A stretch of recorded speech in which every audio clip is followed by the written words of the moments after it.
Мына жарияланымда не байқадыңыздар? Енді Қазақстанда дін емес, заң үстемдік етеді дейді.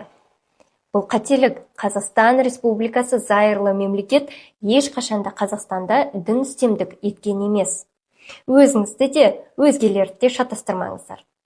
Қазақстан Республикасының ата заңы Конституциясында мемлекет өзін зайырлы, құқықтық, әлеуметтік және демократиялық мемлекет деп таниды, және оның ең қымбат қазынасы адам және адамның өмірі.